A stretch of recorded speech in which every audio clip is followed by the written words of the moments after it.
Everybody has a podcast.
Hello. Hello there.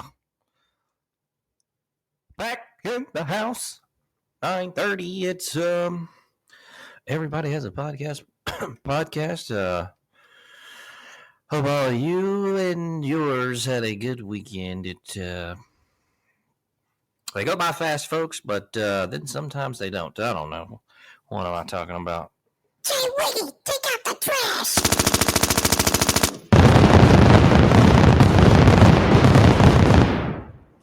This one went by too fast, Grant Mills.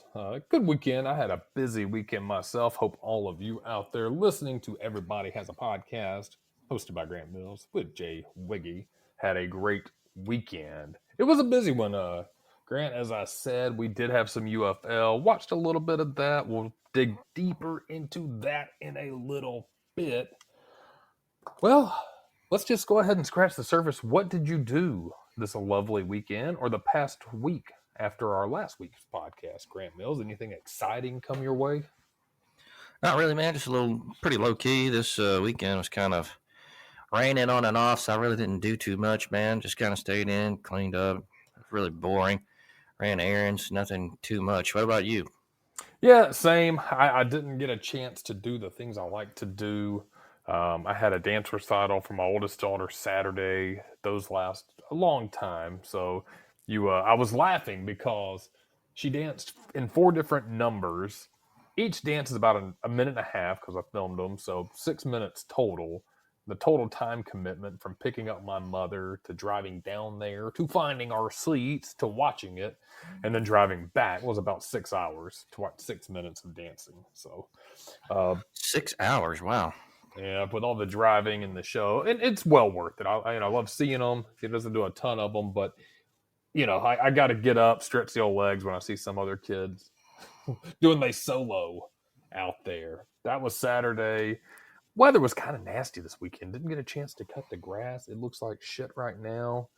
Just stayed busy yesterday running some errands.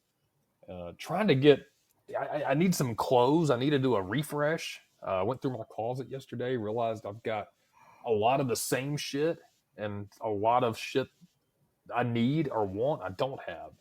And I hate buying clothes. I'm not good at it anymore. I don't know how to dress these days. How about you? I haven't asked you this in a while because you and I, back in the day, I think we were two stylish individuals. Fun shirts, guys. We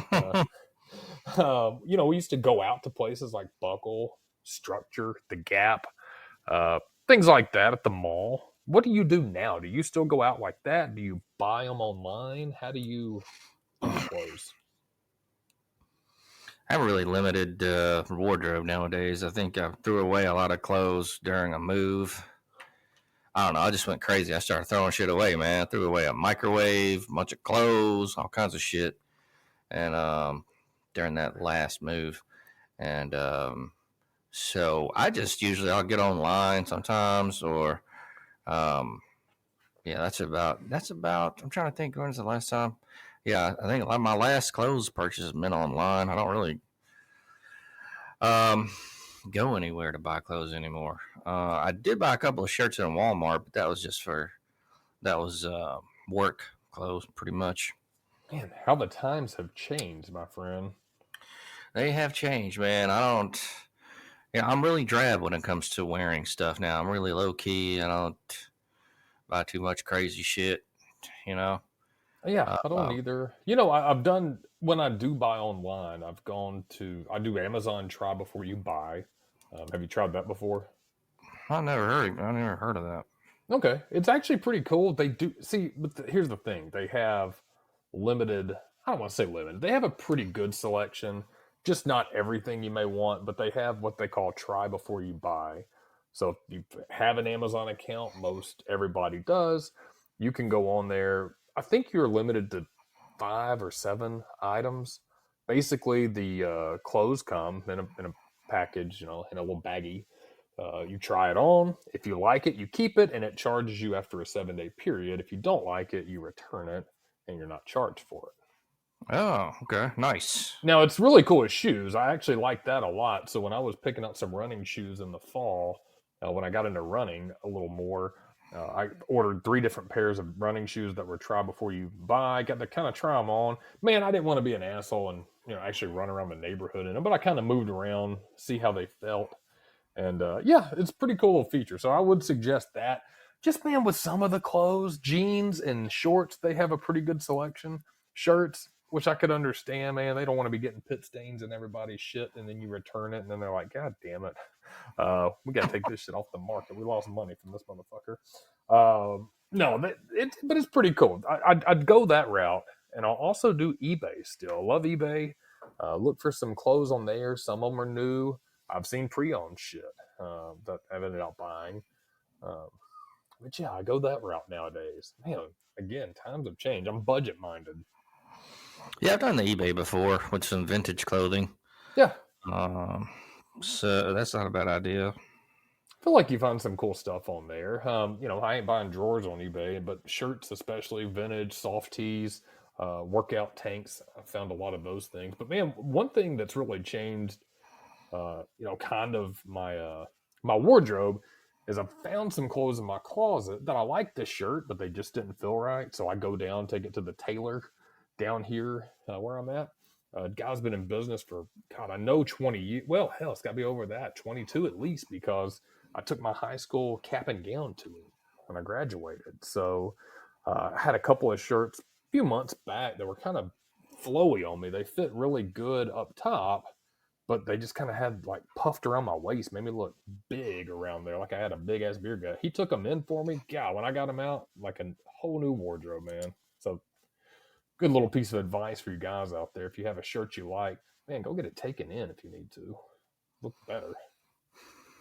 There you go. It's not a bad piece of advice there. Did you get down on any Star Wars watching this weekend? Oh, I'm guilty as charged 2 weeks in a row. I will say this, though. Now, I did go down a rabbit hole of internet watching So the fart videos, I watched some more of those.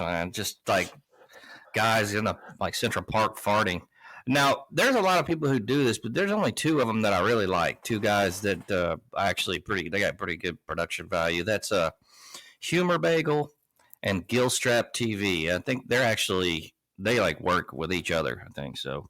But those are my two favorites for good fart videos, man. I can just sit there and watch that shit for hours, man. It's really not productive at all. And then for some weird reason, I got on this one guy's this dude named Javier Romero or something. Anyway, he's like this dude, man, and he'd be busting out dancing moves to like Michael Jackson stuff in public. I mean, he's really good. He does all the gliding and stuff. Or he'll be on like an escalator. I've seen that guy. That guy's pretty slick. Yeah, man. He'll start like popping and locking and stuff. I don't know. It's kind of cool to see people's reactions, and I don't know. I kind of went down the rabbit hole on that one too.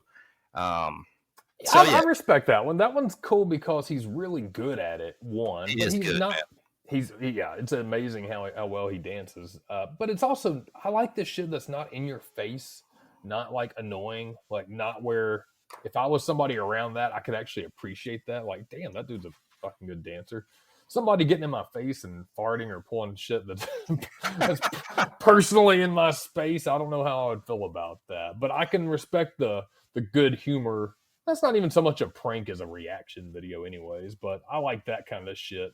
The fart shit makes me laugh, but I guess if somebody was doing it to me, I don't know how I'd be feeling. I guess it depends on how they approached it. Well, I mean, they don't get like fart in your face. They kind of walk by and bust a big fart. They walk by and like fart and stuff. That was pretty. Yeah, I'd probably laugh. Like, some people get offended, but not that many. I don't get offended by too much. I don't want to think I would, but some of the pranksters, man, take it too far with their bullshit. Yeah. So don't be taking it too far out there. Yeah, once it starts getting into harassing people, like that's not cool. No. Getting in their space and stuff. So that's not cool. But walking by, busting a big fart, I think it's kind of funny. Yeah. Or they'll be like running. He'll be like running down, running like looking like you got a shit or something, and it's like a juicy fart to bust out with, and people are like, "Oh, did he shat himself?"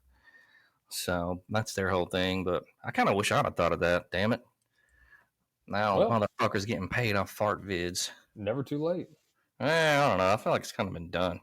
Yeah, it has been. But man, there's so many people that just do it again. It's really a numbers game. Whoever's getting the best numbers, because a lot of those guys have to invest so much money getting their video on people's feeds and advertising and marketing that shit. So it's who could spend the most money getting their fart videos out there.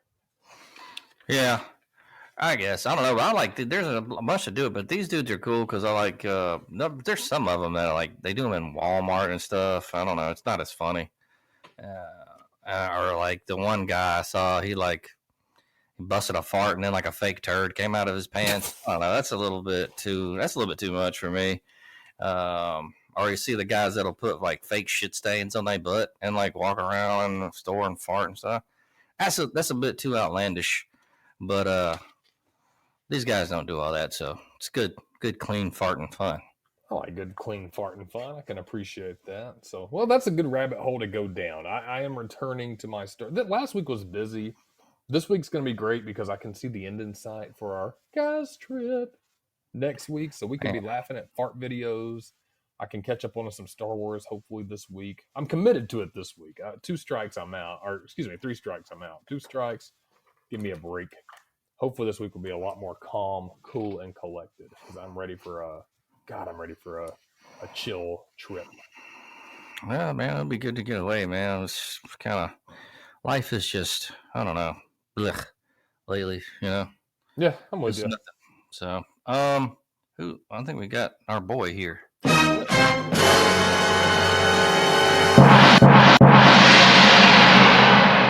trap shit. Hi, y'all. What's up, Whis?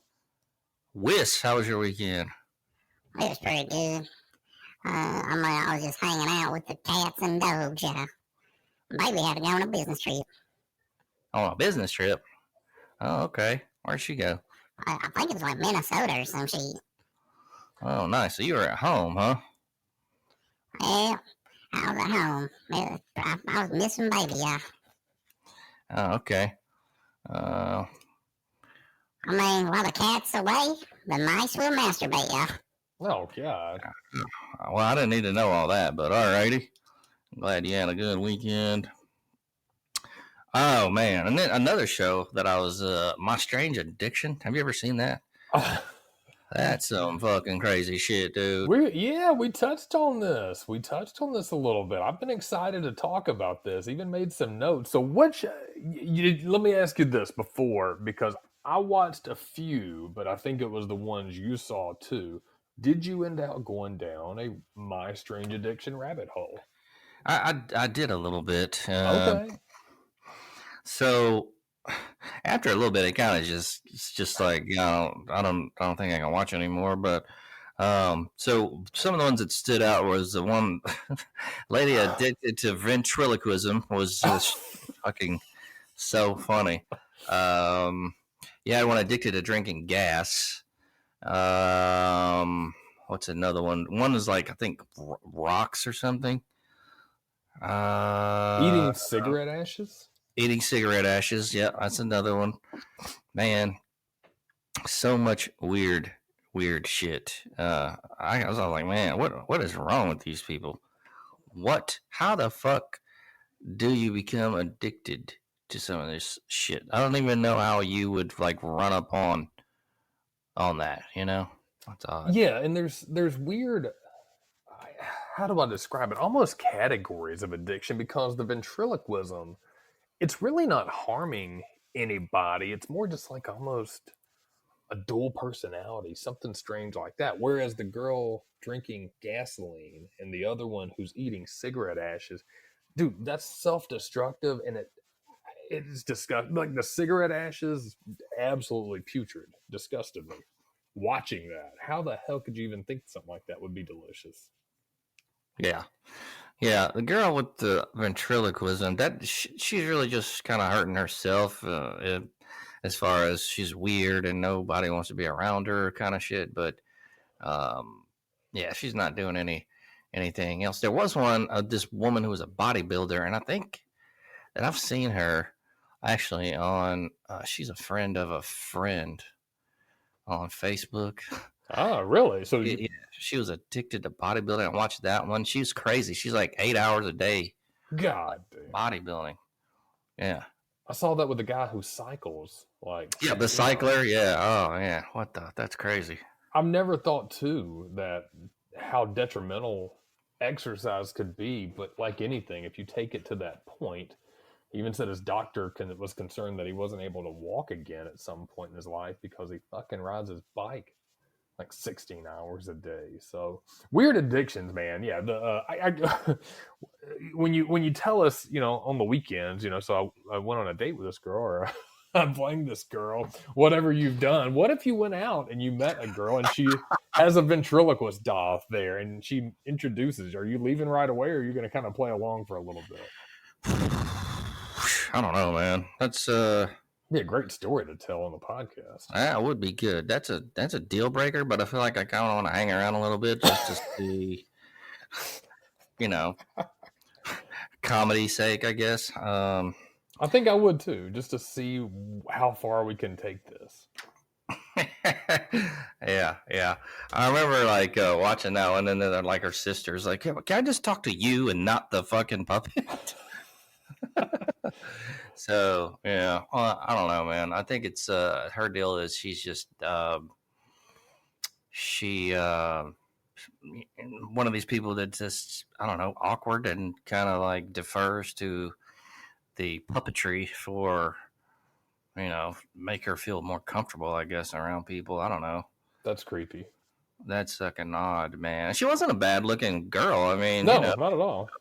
And I'm like, what the fuck, dude? It's weird.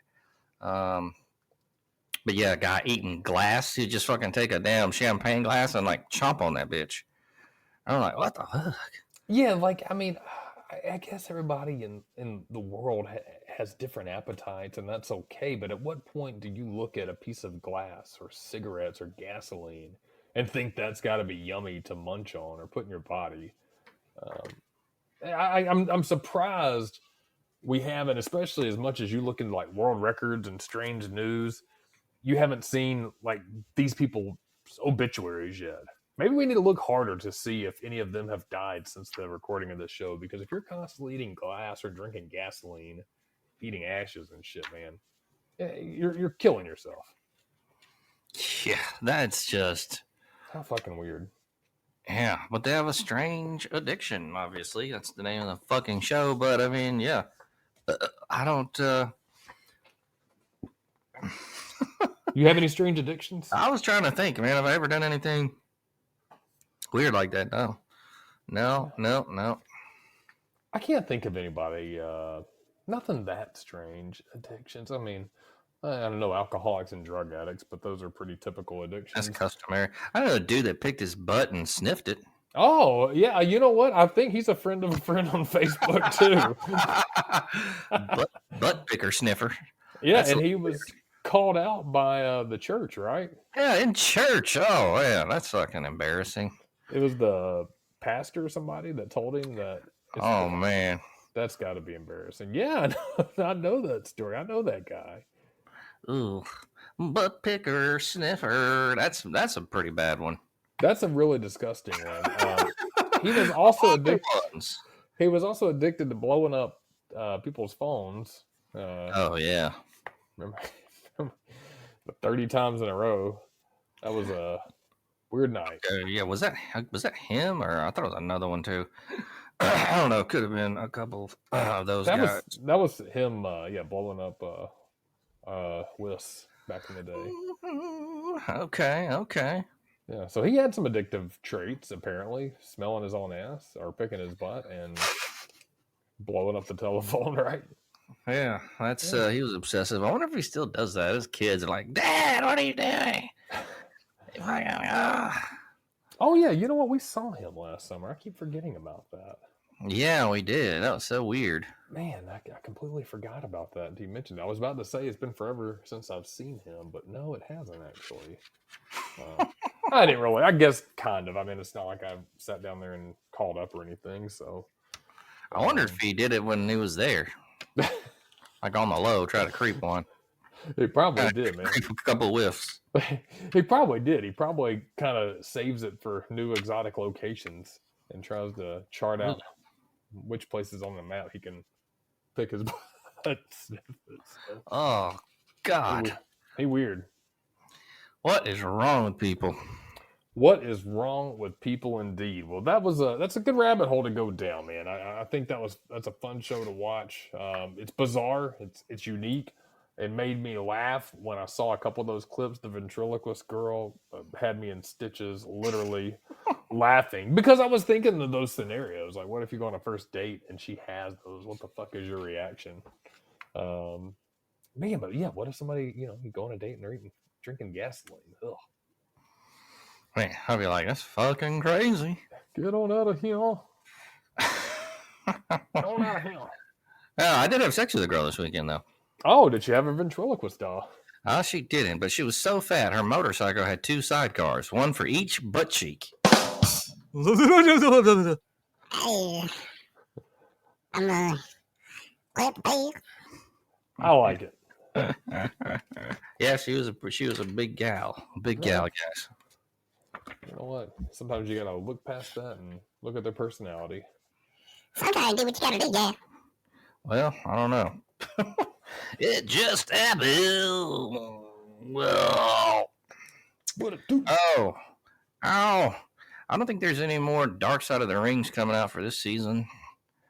Because I did try to look and see, and there's no more, and they usually pop up the next day. So, looks like hopefully they'll do another one. There's a movie coming out here. Is it this month or next month? Called Who Killed WCW? Probably check that out. That seems kind of interesting. And so I'm always on the lookout for good watches. I think that's actually a good question. I'll be curious to watch that. I mean, I don't know who specifically made the calls in WCW, but man, they were riding such a good thing with the NWO. I do know once they started letting anybody and everybody be in the NWO, that was the beginning of the end. And they had all the offshoots like the Wolfpack and all this other shit they had. Yeah, they had the even the Luchadors, World Order. They had that part.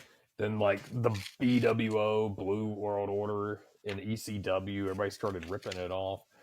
I think if they would have kept it as just a couple of people and made it much more exciting when you actually were an NWO member instead of just everybody in the back becoming a member at some point, I think they would have lasted longer. Man, they really. I've never been a Bret Hart fan. I really haven't. Everybody I know that grew up in the '90s was a huge Bret Hart fan, but I do know one thing: he did draw. He drew a lot of money, but man, they wasted him in WCW. That was ridiculous. Yeah. That was a big part of it too. And then the whole cool thing about WCW is when Hogan went there, he was turned heel or whatever. So with the Right. NWO, and that was cool because he was never a villain. And with the whole NWO run, we kind of got to see evil Hogan. And so, of course, he went back eventually, but that was still a cool thing. And I don't know, man. That the whole WCW thing was kind of cool. I think everybody watched that for a minute. Wasn't Goldberg in WCW? Yeah, he sure was. I remember when he started the streak because he kind of went up through the ranks. You'd see him a lot on like the WCW Saturdays when he was early on, and then he got on Nitro as kind of mid carding and just kept getting bigger and bigger. And they started the streak. Oh, he's 60-0. Oh, he's 70-0. Oh, he's 105-0.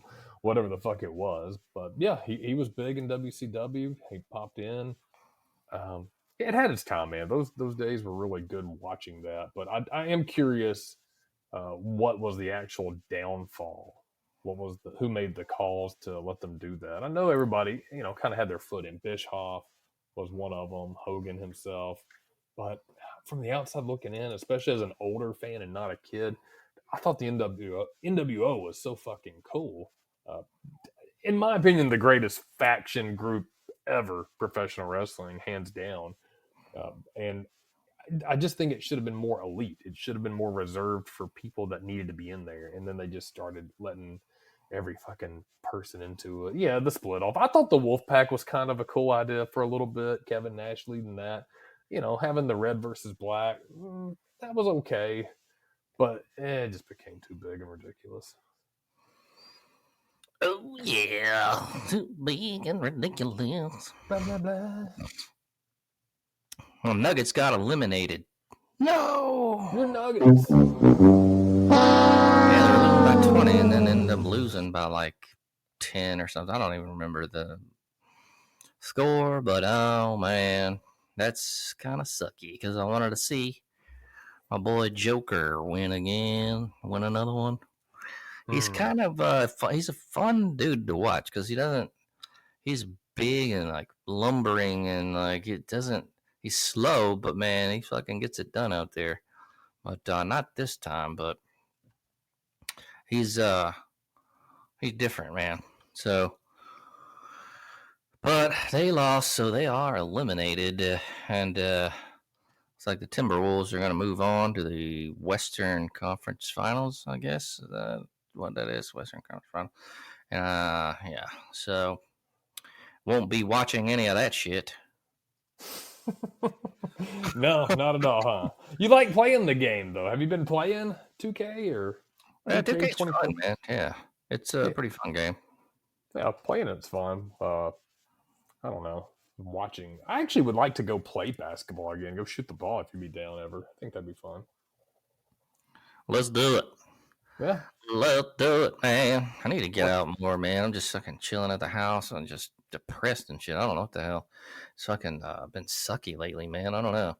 It's like maybe I need to move off somewhere, do something different. This is just monotonous. And then them dumb fuckers at work trying to change everything and make it. You know what I'm saying? It's like you get to a job and it's cool, and then you get a new manager or some buyout, and then they're all trying to do dumb shit. I don't know. Yeah, I know exactly what you're saying. That's kind of the world that I live in with big insurance and corporate stuff. You have goals every year. Things seem to be going swimmingly. You're meeting them. Everybody's happy. And then some dumb fuck on the upper chain of management decides, let's just change everything and fucking throw everything off kilter. And then everybody hates it. It doesn't work. Then you're mad where you hate it. I don't know. I do. I felt the same way. I feel like these walls have closed in on me a lot lately. I think that it is important why people, so you good people out there, we do need these vacations to look forward to. You do need time with your friends. I wish I've had more time in between lately, man. I just haven't. It has been busy with work, kids, family. It seems like we have birthdays to go to every weekend and shit like that, or something's busy. But I'm the same. I wouldn't say I'm necessarily depressed, but it's almost tough sometimes because it's so nice outside on some of these days. I hate being at work. It's like, motherfucker, I should be out enjoying something, doing something cool. Yeah, that would be cool if you could do that, but Well, buy that boat. There you go. Yeah. Get you one. I'm down with it. I'm ready for next week more than you know, my friend. Me too, man. It would be good to get away and just fucking have some fun with the fellas for a few days and not worry about shit, I guess. I don't know.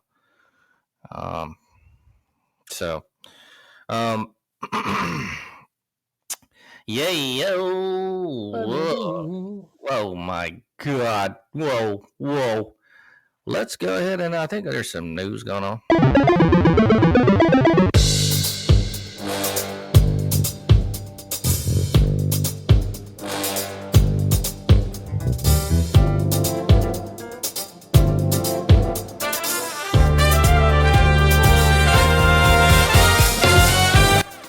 Hey now, alright, well, what's going on out there? World records? Oh no. I thought I saw one in here, but we already went over that one.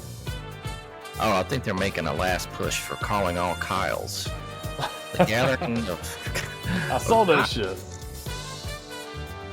So, Gathering of Kyles makes one last push for Guinness World Record by Ben Hooper. The city of Kyle, Texas is making a last-minute push for people named Kyle to attend its second annual Gathering of the Kyles to break a Guinness World Record. The first Gathering of Kyles, part of the annual Kyle Fair, attracted 1,490 people bearing the same first name in 2023, but then fell short of the Guinness World Record for the largest same-name gathering. That record was set in Bosnia-Herzegovina in 2017. It was 2,325 people named Ivan there. The second gathering of Kyles takes place at 1 p.m. Saturday. I guess this was last Saturday at Lake Kyle Park, and organizers are that was this past Saturday. Organizers are hoping enough people with the first name Kyle, exact spelling required, will show up to break the record. All Kyles in attendance must show ID to prove their legal first names. Registration is required by 12:30 on the day of the attempt. Make every Kyle count, the city said on social media. Who the hell spells Kyle with an I? Yeah, what the fuck? I've never heard of that. That'd be weird. So I wonder if they achieved their world record there. That's something I probably should have looked into, but I guess you guys can check that out on your own. What else is going on with the we got some video game stuff maybe. Woo!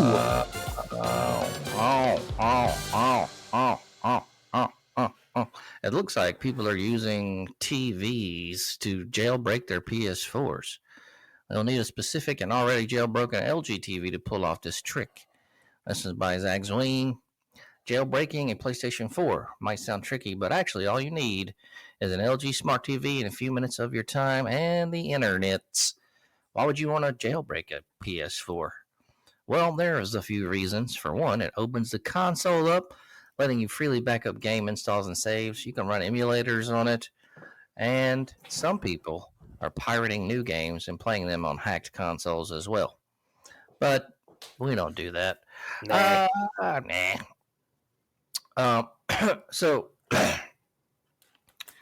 the method they're doing is basically recently created PS4 involves plugging it into a jailbroken LG Smart TV. And once you've hacked your LG TV, you install a digital tool onto the TV and hook up your PS4 using an Ethernet cable. Then run the exploit tool on the TV and set up a LAN connection on the PS4. And that's it. At that point, the tool should work its magic and you'll soon have a jailbroken PS phone. The new tool is built upon the work of other modders and hackers who were able to figure out new ways to jailbreak Sony's last-gen console. And to be clear, I'm not saying go out and buy an LG TV and jailbreak it, then use that device to hack your PS4 and start downloading pirated games, but being able to take full control of expensive electronic devices like phones, TVs, consoles is something that's kind of cool and, can be useful for a while for you. And based on what a lousy job video game companies have been doing at preserving old games in 20 years or so, you might, if it's still working, you might still have those that you could fuck with because of the servers might have been killed as far as those old games. So, there you go. You learned it here at the show. What they do? What else is happening out there? A hot dog bar promises Bluey meet and greet that goes Man, that's so nasty. that goes terribly wrong and makes Ooh. kids cry. This is my Ethan Gake. Children were reportedly angry after the event wasn't the expected experience. That's funny. This is like a guy in this fucking Bluey suit here, I guess. Somebody got pissed. So it looks like they had this hot dog bar called Dirt Dog Las Vegas. It advertised a special Bluey themed hangout on it was May the 11th. Supposed to have the show streaming on TVs, free face painting, games, desserts, and most importantly, Bluey waving to kids and posing for pictures. As a local broadcast affiliate, Fox 5 reported the event exploded on Facebook with thousands of RSVPs, only for each family who actually showed up and waited in lines out the door to be met with crushing disappointment of some dude in a Bluey tracksuit wearing a printed tarp hood on his head. Oh. Quote, I was mad, one little girl told Fox 5. We could see his beard. He looked unexpected. One mother told the news outlet that the kids were unsettled by the obvious imposter, and some were visibly upset or crying on their parents' shoulders. That's funny. That's hilarious. I like that kind of stuff. A little old bait and switch. Like that woman that sued the Toyota people. Remember that story? It was the 80s or 90s. It was a contest on the radio. It says win a Toyota, and she won it, and it was a toy figure of Yoda. Oh, nice. Yeah, and she sued him, and I think she ended up getting the equivalency of a Toyota car or something because she actually fucking sued him. So I think it's funny, though, man, when people do that. I can get why people get mad, but I like a little bait and switch every now and then. That's funny. The event's Facebook page quickly filled up with warnings. Do not go. Do not go. I got there, and there were moms already coming out saying how bad it was. Wrote another and went over and saw the employees have a onesie on.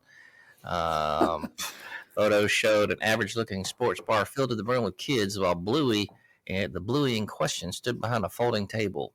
Some parents shared pictures of proper Bluey costumes at the bar that could have been rented, while one lone individual commented, it was this free event. Stop whining. Okay, it was free, so. Yeah, there's nothing to lose or nothing to gain, so you can't really be upset about that. Quote, we are truly sorry this event wasn't the expected experience. End quote, Dirt Dog posted on Facebook in the aftermath. We hope to repair our relationship with all of you. I bet the comments were great. Oh, man. Well, how did everything go wrong? Dirt Dog Management told Fox 5 it often puts on these events like this that are staffed by regulars who volunteer to dress up and bake goods for the day.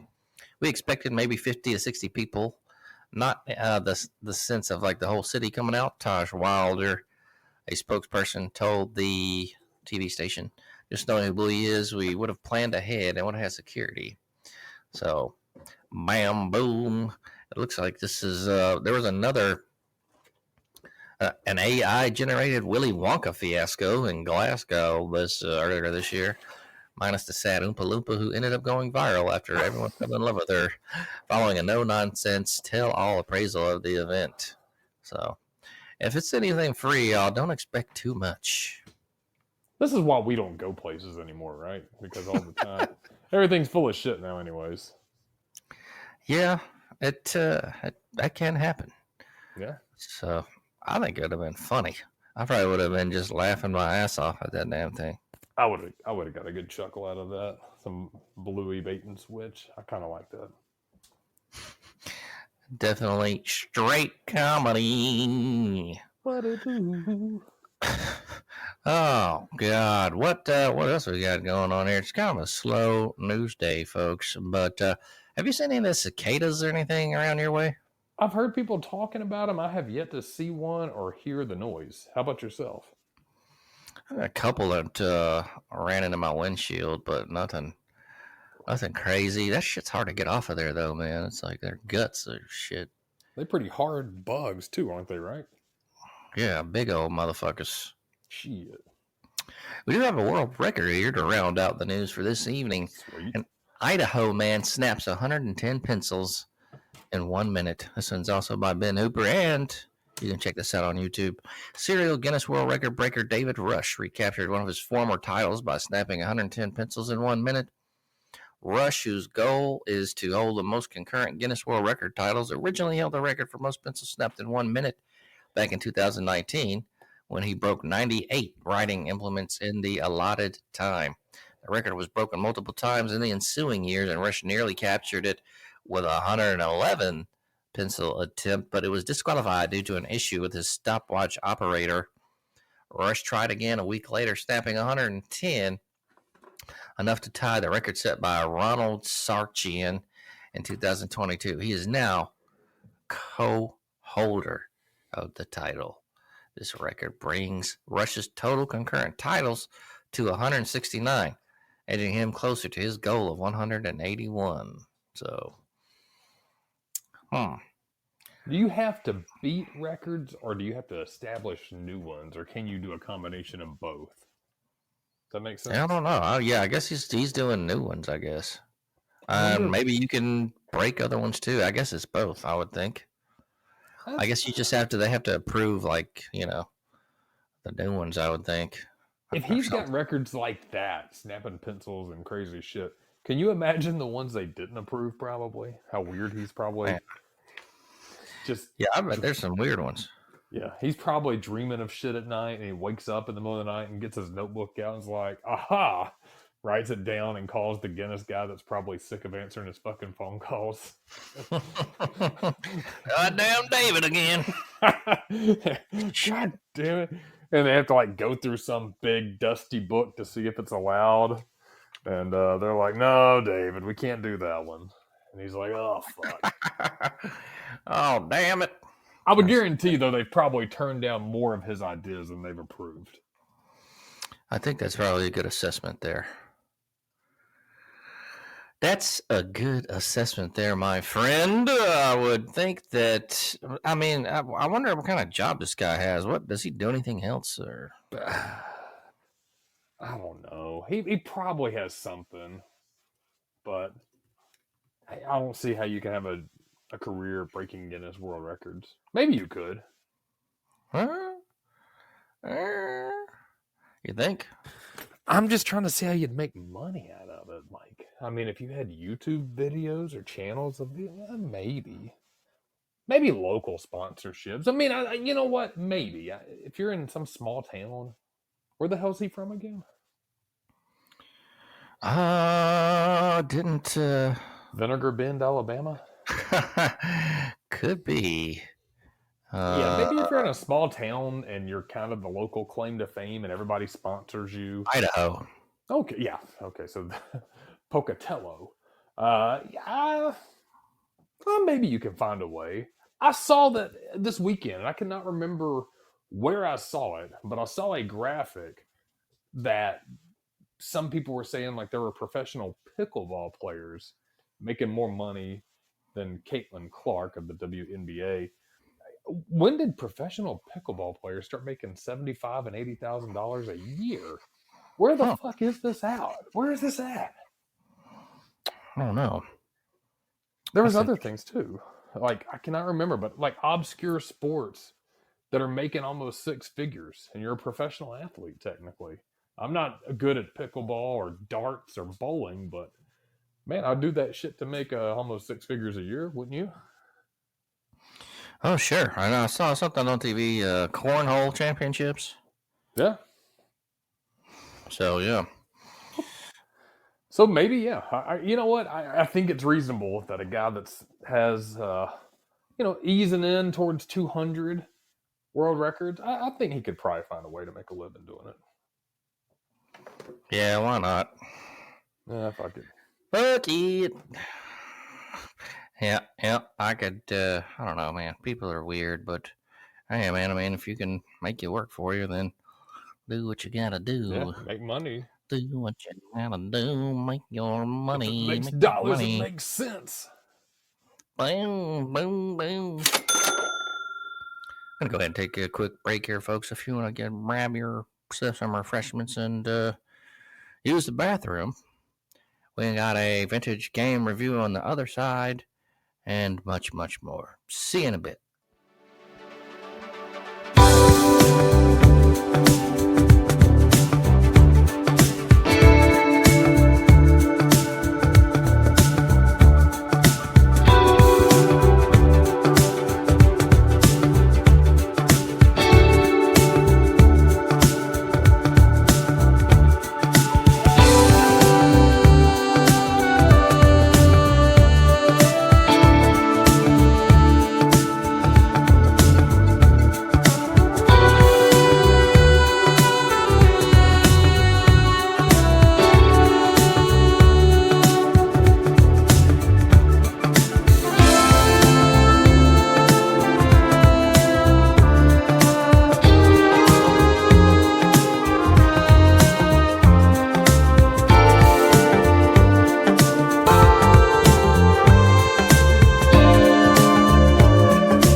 everyone. What's up? What So I don't know. You ever remember that game Bonk's Adventure? Bonk's Adventure. I do not. It sounds familiar, but I do not remember it. Alrighty then. Well, that's the vintage video game review that we have on deck. So let's go ahead and just get into that.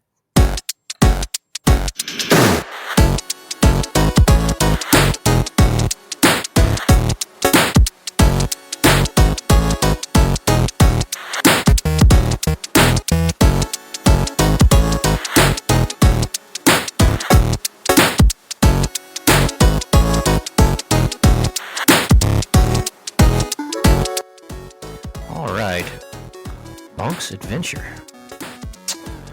This was actually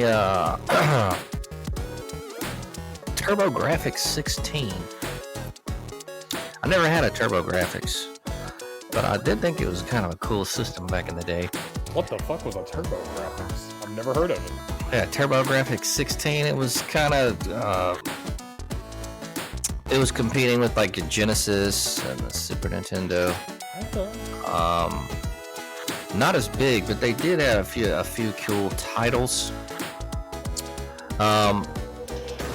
Bonk's Adventure, known as PC Jin in Japan and BC Kid in Europe. Scrolling platform game developed by Red Company and Atlas, released in 1989 in Japan and 1990 in North America for the PC Engine TurboGrafx 16 or PC Engine / TurboGrafx 16.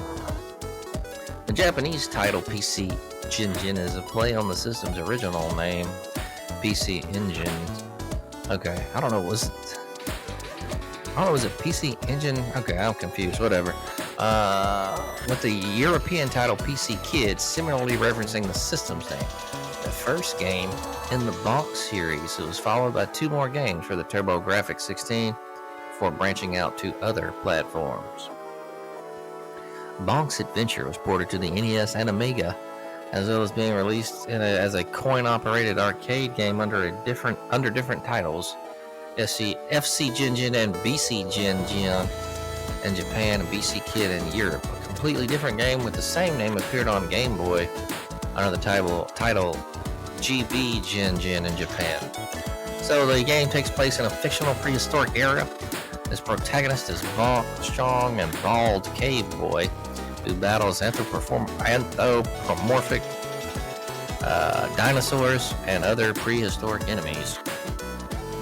Bonk's mission is to rescue Princess Zai, who has been kidnapped by the evil King Troll, a large green Tyrannosaurus-type dinosaur. In the arcade version, Bonk is also assisted by a female version of himself. So, this is kind of like your classic side-scrolling adventure, if you will. Bonk attacks enemies by bonking them with his large and invincible forehead. Bonk starts the game with 3 hearts worth of health, which are depleted to blue as Bonk takes damage and 3 extra lives. Well, takes damage and you get 3 extra lives. Bonk's health can be restored in increments by collecting fruits and vegetables. Bonk can also collect pieces of meat as power-ups. These lend him to have special abilities and make him stronger. There are 3 stages of a power-up. His normal self, second stage during which he can stun enemies by pounding on the ground, and a third stage where he becomes temporarily invulnerable. Meat can be found in 2 varieties, big meat and small meat. You know I got big meat, y'all. Oh, what the hell? God damn! Whoa, yes. Whis got. Damn, Whis, he's in a portal. Whoa! What happened, yeah? Damn, Whis, you alright? Oh, sorry, yeah. When the third stage effect wears off, he returns to the second stage and remains there for a while before turning back to regular Bonk. Eating either sides of meat while in the third stage of meat power up will reset the timer on Bonk's meat power. Bonk can occasionally collect red heart power-ups that refill the entire heart worth of health, or even more rarely, a large red heart, which restores all of Bonk's missing health. There are 2 rare blue heart power-ups in the game, which will increase Bonk's maximum health by 1 heart. So, yeah, this game it's all right. It's pretty cool. It's not bad. It's a fun game. It's pretty much like your typical side-scrolling kind of adventure games that were made back in the early 90s. I'd recommend you give it a go. I'd give it 3. It's fun. You can play it, and kind of like falls under the mindless fun category, if you will. I can respect that. There you go, folks. Go check it out. Bonks. Man, is Whis okay? Well, I think he was having some problems. Yeah. I don't know what happened. I've got kind of a cold, y'all. Oh, sorry, y'all. Man, I wish.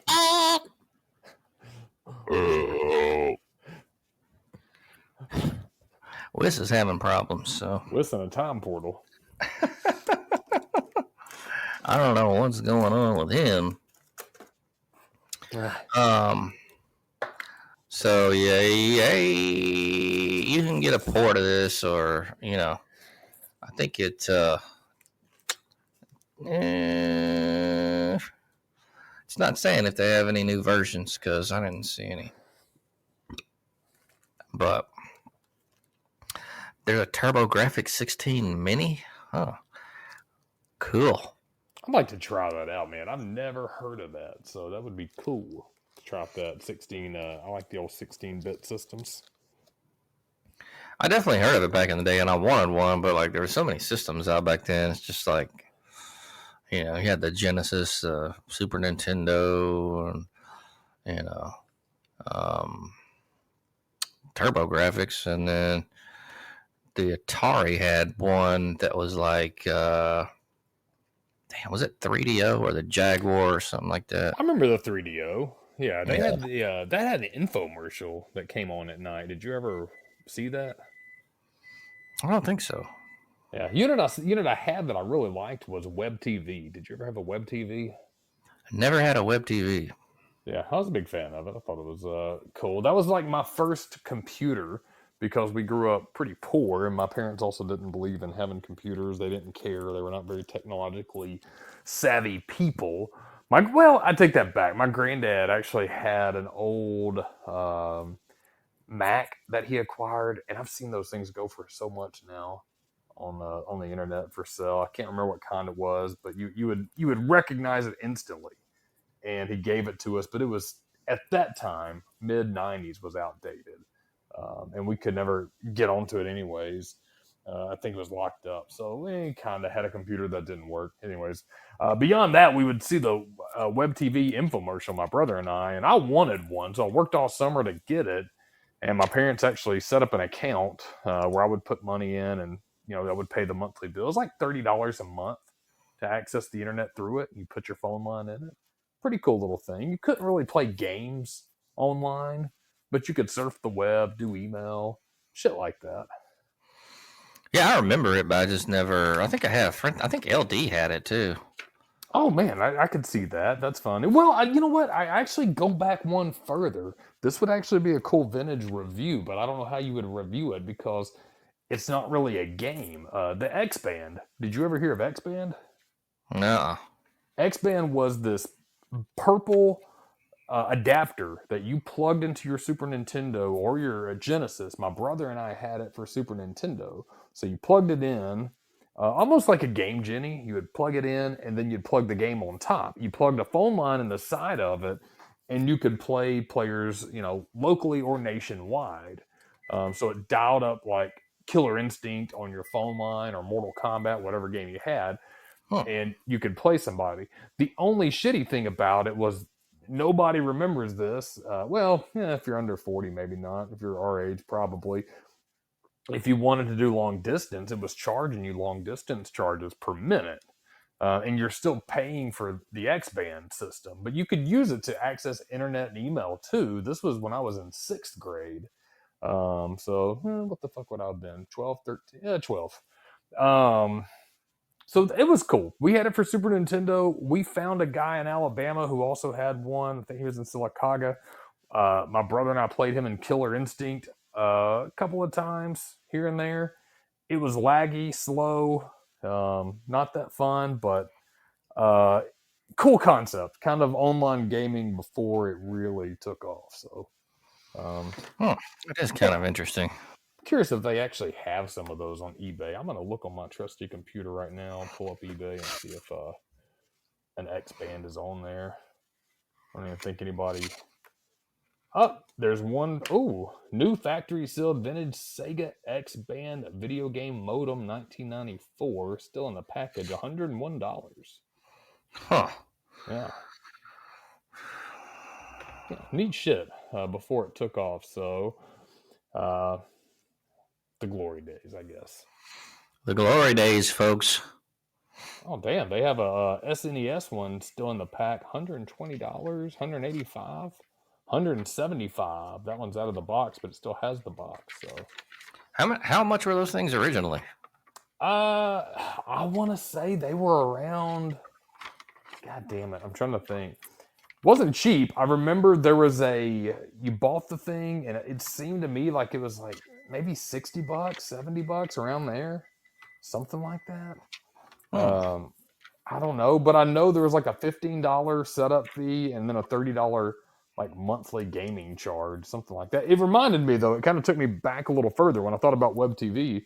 I was like, wait a minute, we had that X Band. We did not have it long because it was kind of worthless. There was not a lot of people that had it at the time. So unless you wanted to try to do long distance calls and it would match you with somebody, if I remember too, the downside of it is that your call when you dialed into it, or like if you started playing a game, it would dial into its system and try to match you with somebody. But they had to almost dial in somewhere around the country at almost the exact same time as you did. Yeah, it was really buggy and stuff like that. I played it a few times successfully, but it was local. So, oh man, retro shit, love it. It's crazy how far that stuff's came. Oh yeah, you can get on your phone nowadays and just play a fucking game of poker with a grandma up in Cincinnati, shit like that. But I mean, back then, man, we thought we were kind of ahead of the curve because nobody's ever heard of that, and it didn't last long, from my understanding. But yeah, it was plugged your phone line on the side and go to town. Plug it in, plug it in. Plug it in. Oh man, Stallions. Oh, the Stallions this past weekend, 8-0. 8-0, man. A little closer this weekend than expecting. Did you watch the game? I did watch a bit of it. It was pretty good. I don't know if I was paying attention really, but I did have it on. So they won. That's all I care about. That's what's up. Yeah, that's what's up. Stallions look good. You and I actually had a pretty good week of pick'ems, my friend. We were both undefeated, 4 for 4. Whis, 1 for 4. We got Mr. Enigma in the chat now. He's bringing up Sega TV. I'm trying to. I don't ever think I remembered Sega TV. Yeah. Oh, what up, Mr. Enigma? Yeah, I do not remember Sega TV. I'm trying to think back, but I do remember X Band.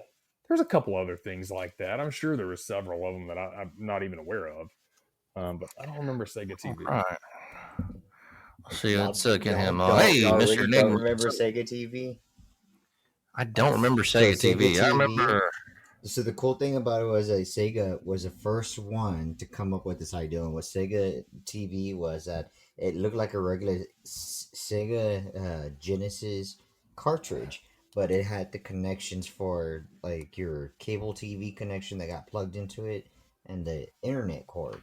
And what it was is once you connect it to the internet or running it through your cable, that you can get like all these different channels that were on there. And what it was is games instead of like Sega was like the first one to do like digital games. Instead of actually buying a cartridge, you were buying like a pass to play these games that were on there instead of buying the games. It was very way ahead of their time when they came out with that, and Yeah, that sounds pretty that's kind of cool. the reason why it failed, was because the idea was there, but the technology wasn't there to house what they wanted to do. Okay. Sega Channel. Huh. Or Sega Channel, yeah, there you Yeah, go. nice. So it's either called Sega Channel in the United States, I believe it's called Sega Channel, and everywhere else, I think in Canada and I believe it's called Sega TV. Okay. Sega. Well, that's pretty interesting. Huh. Yeah, Yeah, he it's said pretty cool. exactly what Sega's, X-Band was. It was a great concept, but the technology was not in place to support playing. Yeah, I mean, like I said, even playing locally, it was just buggy and crashed. My brother and I were excited. We were playing somebody on our TV, and they were controlling that character. But yeah, it just way before its time, though. But hey, man, those kind of ideas really was what ushered in people wanting to do more, and what we have now and today. yeah, definitely. What really got me excited back in the day, I don't know if y'all remember that, but you remember how like the Super Nintendo had a Game Boy adapter where you can play your Game Boy games on the Super I Nintendo? do remember that. Oh, yeah. Yes. That's That cool. was so cool playing those games on there. What made it fun and interesting was that majority of the games that were ported to Game Boy were the exact same games that on Nintendo, but they were just like, I guess graphic wise was dumbed down, I guess, to fit Game Boy. And Right. then the color scheme with that awful awful green or lime green color, whatever you want to call that. Right. Yeah, I remember seeing that. I thought it was a cool concept, but Yeah. it almost seemed like your technology is going in reverse at that point. Huh. Yeah. And then they brought that back on the GameCube. They had a GameCube attachment so you could play your Game Boy games and your Game Boy Advance games on the GameCube. That was really cool. Yeah, That Game was Boy had some titles that were pretty cool. I remember the Ninja Turtle one was like one I right. played a Yeah. lot. And I was surprised like there were some Game Boy games. I honestly I thought they would have done better on regular console than on portable, just because the ideal of what that game was selling or what they were trying to sell in the game or put on the game was definitely a lot better on console than it would have been on port. Uh, Particularly that Teenage Mutant Ninja Turtle game that was in Game Boy Advance was one of the games I thought would have been better on console than it would have been ported. But man, it was still an amazing game. I still have fun playing Sure. that. I'm trying to remember. What was that one game? That Contra. So they had a Contra game that was on Game Boy. That would have been better on an actual console. I like that I one. That remember one a was lot pretty of people great. said that. I remember that was kind of the theory that it should have been ported to a console instead of as a Game Boy game. Yeah, because it was hard as shit on Game Boy. I mean, it's because Game Boy, you're very limited in what you can do. I mean, the D-pad was. People thought the D-pad was atrocious on NES on certain games. I'm like, well, you haven't sat down with the Game Boy and tried playing Contra then. Oh yeah, man. Brutal. Oh, Yeah, Contra very is already brutal. brutal enough as it is. So But I do tip my hat because they did have respect enough to at least put the Konami code on there too. So thank sweet. God they did that. It Always made gotta the go with game a the little bit easier. right. No, that's sweet. That's really cool. Yeah. God bless that Konami code. I love it, Hell man. yeah. I think that would be a good deep dive, some obscure 90s video game peripherals, because there was tons of them. For real, yeah, that'd be a good one. Yeah, like the 32X, I think. Yeah. Like add-on and Sega Saturn. What was that? Was that an add-on too? Saturn was a Sega standalone Saturn? system, right? Was that a Actually no. standalone? Okay, I guess it was a So yeah, standalone. they had the standalone, and then there was before that one there was the Sega CD, which was the Right. processor to that Sega Saturn. What, you got a garbage truck backing up in there? I know, right? No, that's not damn microwave, man. Hold on one second. Y'all talk Maybe the amongst yourself for 1 second. I had Sorry heard about that. that. I was wondering what was going on. But yeah, I think that would be a good deep dive, because as we go through this, he was talking about the system earlier, the Turbo 16, something like that. I brought up the X-Band. We haven't heard of these. And I really think that'd be fun. I remember seeing a lot of infomercials back in the 90s. I think 3DO, we talked about that earlier, was on there. Maybe not even peripherals, but maybe some unknown or lesser known video game components, systems would be a cool guide or chat to talk about. So, do you have any others, Mr. Enigma, that you know about? Or Sega TV, Sega Channel was a cool one. So I don't know if y'all remember this because this wasn't like really officially released in the United States. It was one of those accessory packs that were only exclusive to like Japan and China and Korea. Believe it or not, I'm surprised you made it what it was. So what Sure. it was a attachment for your Game Boy, and it was made for fishing, like real life fishing. It was a fish detector. Really? So you And I've stick never heard of that. yeah. So you clip it into the Game Boy and you stick the little sonar stick in the water, and on your Game Boy screen it picks up the location where fish are, and it was like one of those obscure like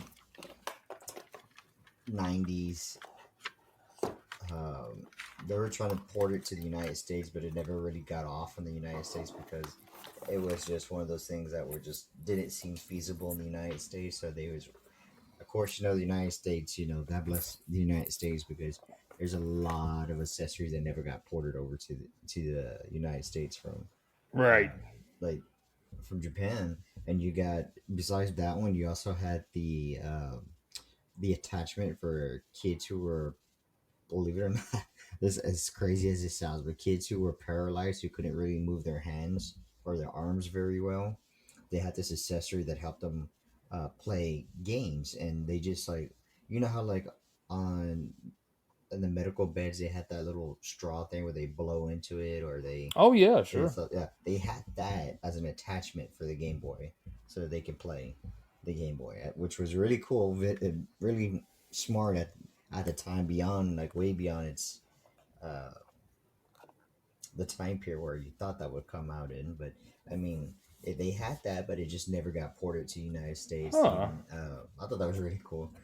They even had, I don't even know if y'all remember this thing. I always called it the Transformer because it made the Game Boy was a brick. It was big enough, but you put this Game Boy inside like a giant Game Boy, and it gave you a joystick, and it gave you big buttons for like A and B, the start, select, and it gave you like a big magnified screen with the little light attachment, and then it gave Right. you these like speakers that were on the side, so like super surround sound for your game, and it made the game like so much heavier. Like the console is so much heavier and bulkier. It was just so unreal, but yet they sold that. That was really cool though, because I got to play with that at least a couple of times, and I was just amazed by it. Like this, like they really want people to walk around with this thing as a portable. And like this is more like an in-home kind of situation. Right. And they had like a Game Boy printer too, right? The little Yeah, it's the sticker Game Boy printer. printer with the Game Boy camera Right. Yeah. attachment. Remember that Yeah. too. Man, there was so much cool shit, but there are also ones that bombed, like the Power Glove. That was terrible.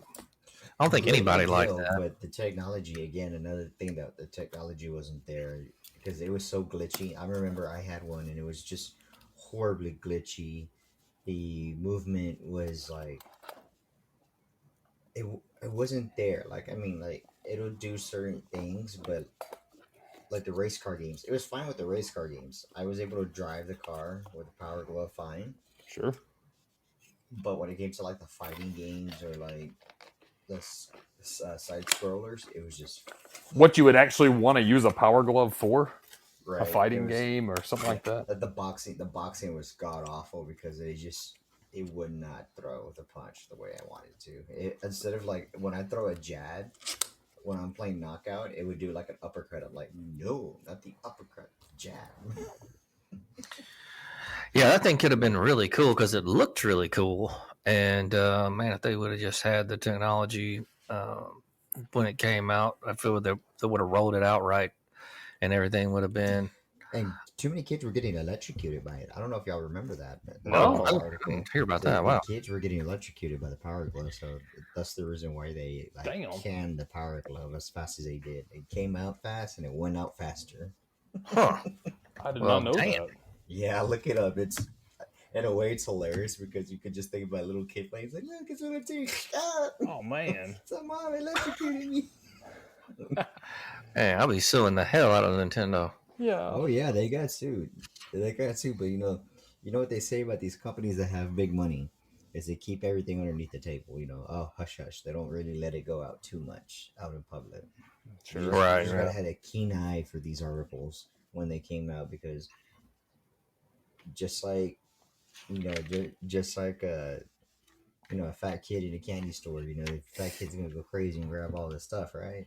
All right. Oh yeah. People who are really into reading newspapers and stuff, they went crazy for those articles because that was the biggest child's toy back in the day was Nintendo, and people, parents, especially parents, they ate that shit up, and they wanted to know the safety guidelines for their children's console, and we can't forget about the infamous Virtual Boy with the. I was gonna say that would have been the next one I brought up. That one was. I remember distinctly being excited about Virtual Boy and going to Toys R Us here, and my grandmother had taken my brother and I. They had it on display. I think we even missed school one day, like a Friday, or she checked us out. We got to go to Toys R Us kind of into the school year, maybe like this season right now. Went and checked it out, man, and I was so fucking confused when I saw it was all red and black. Mhm. It's like Do you so remember disappointing. what the recall was about on those Virtual Boys? What was it about? So apparently, if you were to play the Virtual Boy long enough, because you're exposing your eyes to that red light.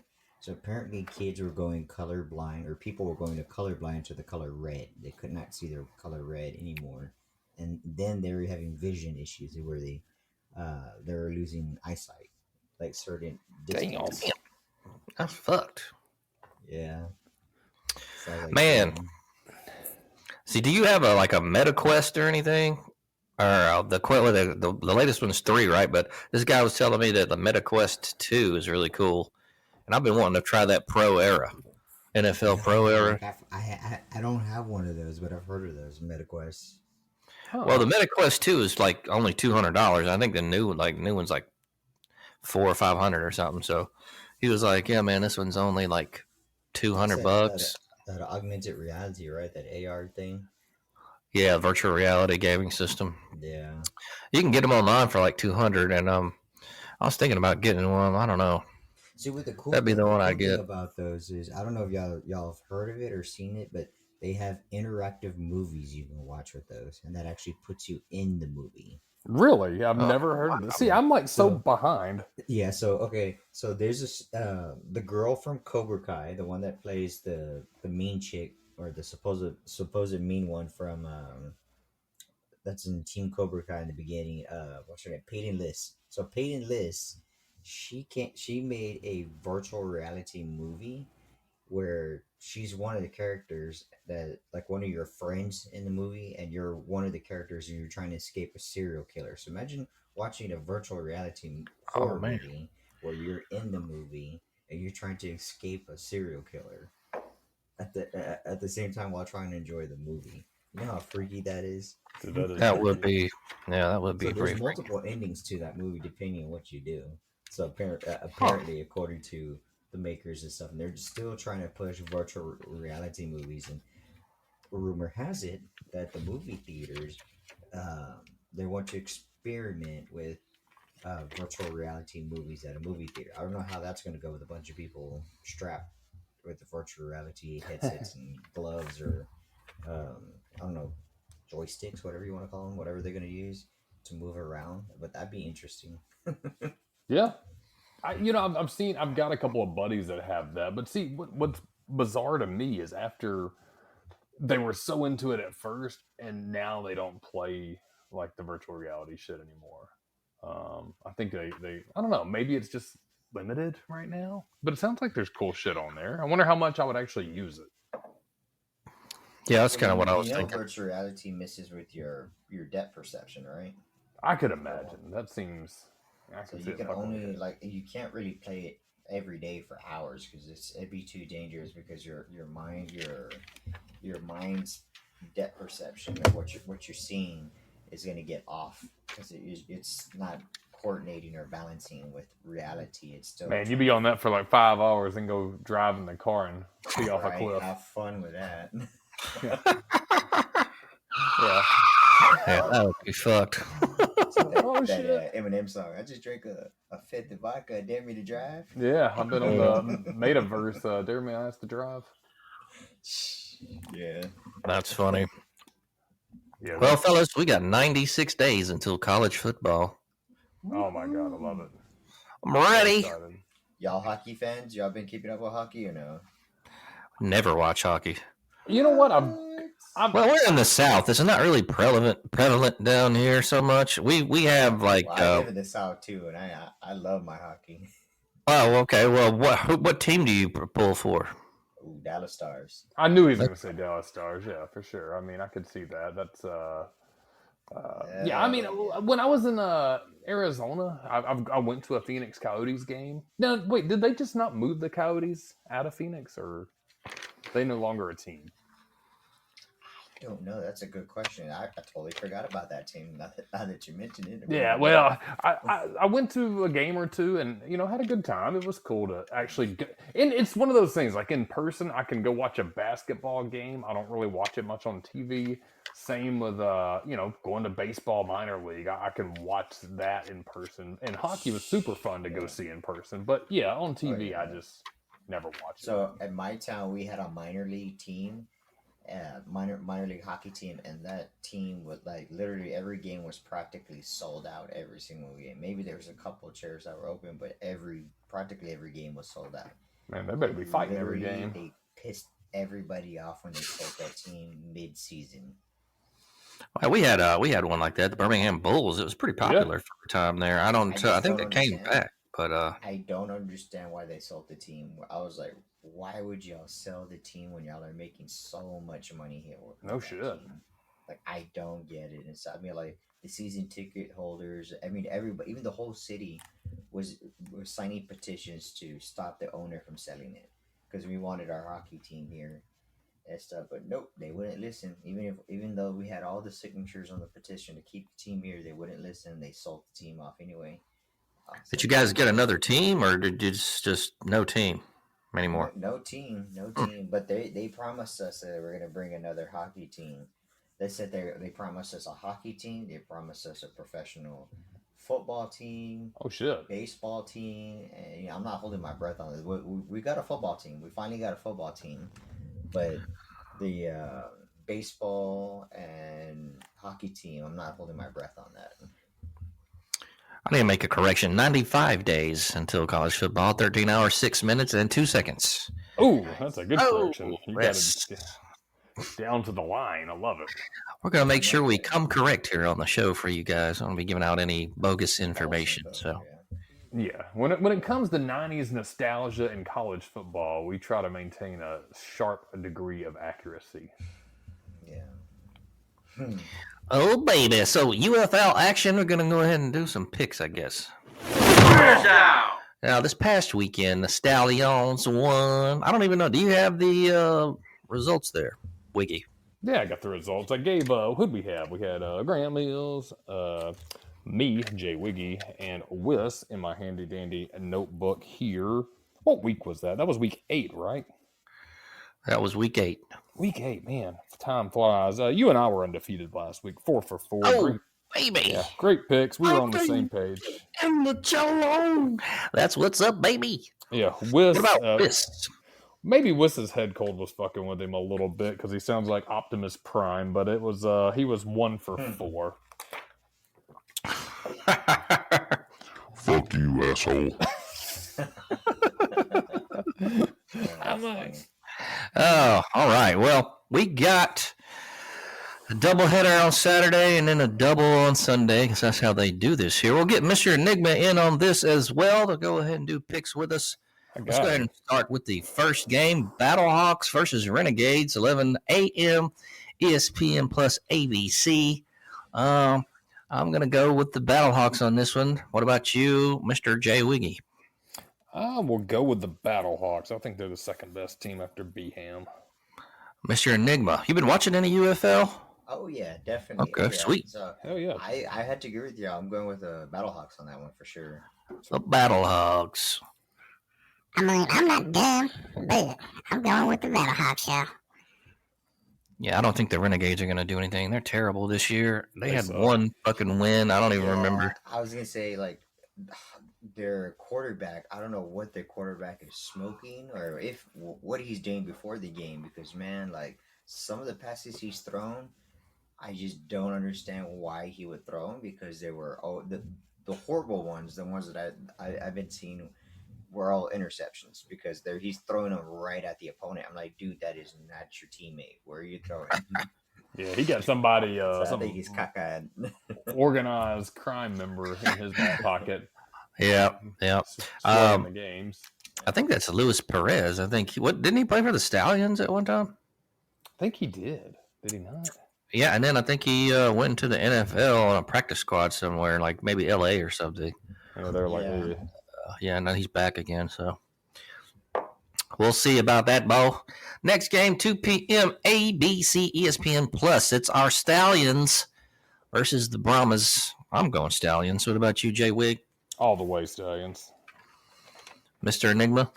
I'm going with the Brahmas on this one. Oh, the Simply- upset. Okay. Simply because they've been a very much the wild card team of the season. I mean, they've had their ups and downs, but when they pull it together, especially like for instance, today's game, they've managed to steamroll their opponents when their opponents seem to think they got the best of them. They just come out of nowhere and just boom, steamroll them.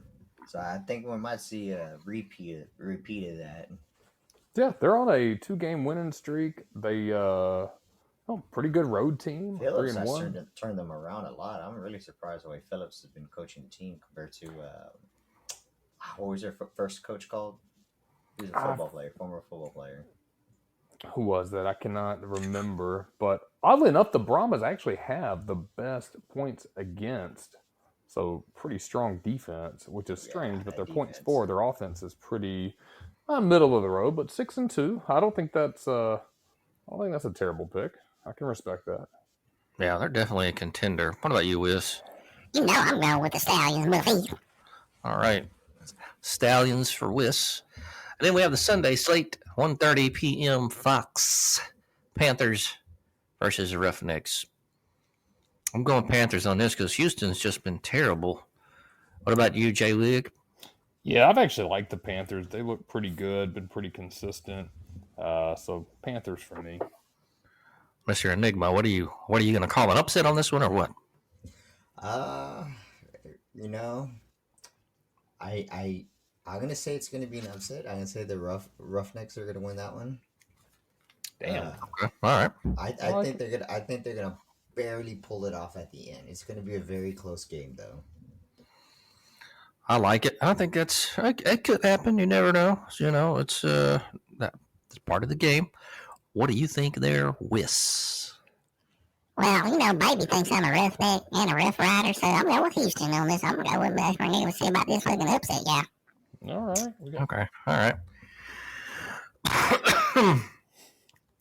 And we got the it's also a 1:30. This says 1:30 game as well on Fox. I don't know if they're doing it on how they're doing that, like a different I variation. wonder if it's territory or some shit. Yeah. It's the Defenders and the Showboats. Both of these teams are pretty shitty. I'm gonna go with Defenders on this one, but probably a 50 ball really. Right out of my mouth, man. Yeah. Yeah. So, Defenders are slightly better. Yeah. I'll go have to DC. agree. Going with Defenders only because the Showboats. I mean, they showed some promise in the beginning, but then they just die out the second half. I don't know what the hell happens to that team. Yeah, they were a great team last year. They gave Birmingham all sorts of shit last year. Yeah, definitely. But I just think. I just think they're gonna stick to their shit formula. They're gonna give a good show in the first half, and then the second half they're just gonna get run over. That's why I said the defenders. Yeah. Jordan Tamu, I think he's not a bad quarterback, but Yeah. I don't know. Whis I'm going with the showboats on this one. Whis picking the upset. So we shall see about what happens this week with the UFL folks, and then of course I'll have those results next week when we do Week 10 picks. After that is the semifinals, which I guess that's playoffs technically. After next week, Week 10, then the semifinals, and then you have the finals. That's the big boy game. That's the championship. So Where are they having that at this year? I don't know. I have no idea.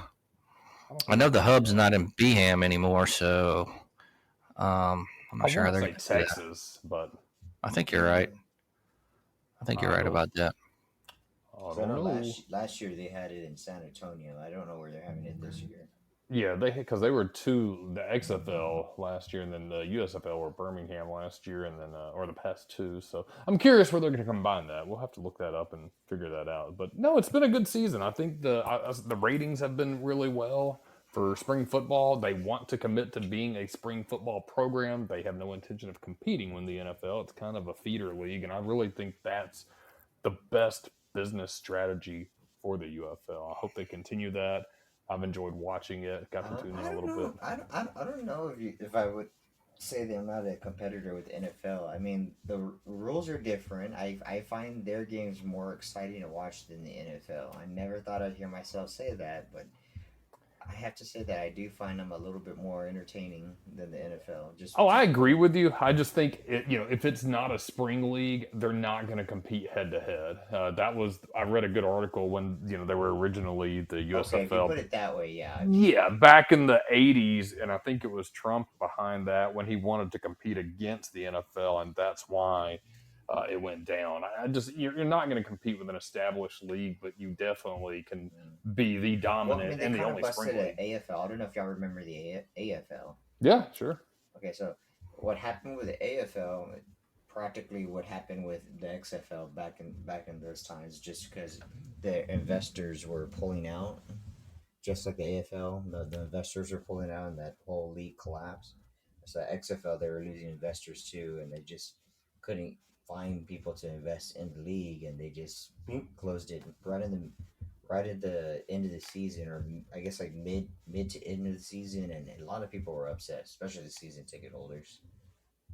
Yeah, I think that's it, and I think that's why you need somebody like The Rock and whoever's behind the USFL to make the UFL. You got to put that big money up first, and once you've got that established and you can draw money, I think you can be around long enough to make money, pay the players fair. You've got name recognition with these guys.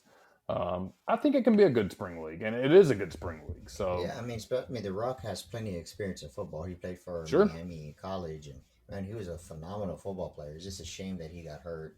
Same thing with actor Dean Cain. Dean Cain actually still holds records for his college.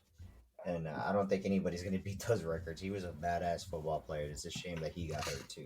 Dean Cain, I didn't know that. Dean Cain, look at Mr. Enigma bringing up old Dean. Yeah. I remember he had that fucking show about Superman back in the day with Lois Clark, The New Adventures of Superman. Yeah, man, Terry Hatcher was so hot in that. Oh man, Lois, she was fun as fuck in that show.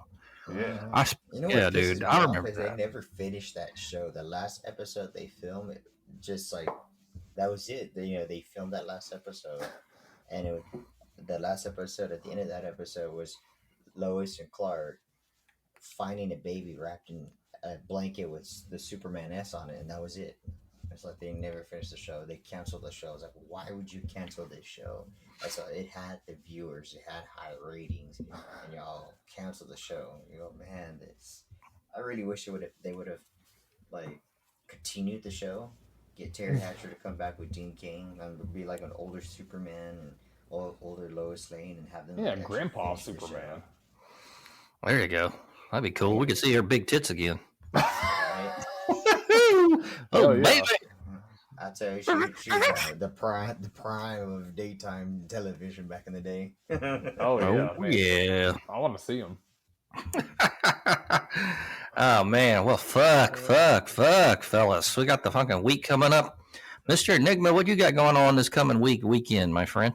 He's ready to go to Oh, Scottsdale. this coming weekend, definitely gonna watch some UFL, and I'm actually gonna work on. Actually, I'm gonna finish working on some projects. I have a liquor barrel that I'm gonna finish building, so I can put all my liquor bottles in there. Oh, cool. How's that? How do you tell us about that real quick? Break that down. So it's half a barrel, and then I have put shelves into it. So it's a 3-tier shelf out of a barrel, and so like the top, like the top. There's a top, there's the middle, which is a little bit longer than the bottom part of the shelf. Sure. So I'm going to put my smaller bottles on the bottom, and the middle, I'm going to put the longer bottles because it'll hold the weight fine. It's just the way I'm having to design. I'm going to have that put in. So I painted it brown, and then the trimming is gold, where the metal. I don't know what you call those things on the barrel. The metal trimming. Yeah, it's kind of like the rings that go around it. Is that it? Yeah, the rings. Yeah, so that's like a gold color. So I did that with it, and I'm actually really happy the way it came out. I'll take some pictures of it. Yeah, drop a picture in the chat if you can, or however you can get it. I want to see that. That seems like a really cool project. I can always appreciate a good project. It looks like you got a good week ahead of you. Yeah. That seems like a cool man cave edition. Yeah. Cool, man. Cool. I like that. Where are you based out of, Mr. Enigma? Texas. Okay, that makes sense. You said you like the Dallas Stars, but I wasn't sure. We got a lot of Cowboys fans out here and everywhere, so there's a lot of love for Texas when it comes to teams and such, or Dallas anyway. What part of Texas are you in? I'm in Central. Okay, I got you. Texas. I like Texas. Yep, man. Well, y'all, we got an impending week coming on up. Gonna kind of wind it on down. Oh, I shit. also want to finish my outdoor theater project too. Ooh, outdoor theater. Okay, Oh, man, yeah. you got all kinds of shit going on. You got a lot of shit to show us next week or the coming weeks. This summer, let's say that. There you go. There you go, baby. Oh, so we got, we'll be back on the 27th and then probably take that next Monday off, right? Because we're not going to be wanting to. Usually start?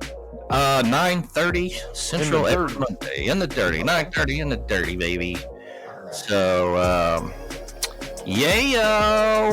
Well, fellas, you guys have any last thoughts or quotations for the night? Gonna start with you, Mr. Enigma. Got anything to tell the people before we get on out of here? Dallas Stars are definitely going to go to the Stanley Cup. Dallas Mavericks are going to the NBA Finals, period. Oh, I like them. I actually like them. I like Luka. Wiggy, what do you got to say? You know what? I have got a great quote from the 90s movie Braveheart. Every man dies, not every man really lives. Ooh, that's I like it. It's a great Whis, parting words. William Wallace. Yo. I love baby, y'all. Holla. Oh, that's great. All right. Hit the follow button, y'all. Check out the follow, subscribe, check out the old episodes. I hope all you have a great weekend. We're going to be back next Monday, 9:30 in the Dirty Central Time every Monday. Have a great weekend. We'll see you then. Hello.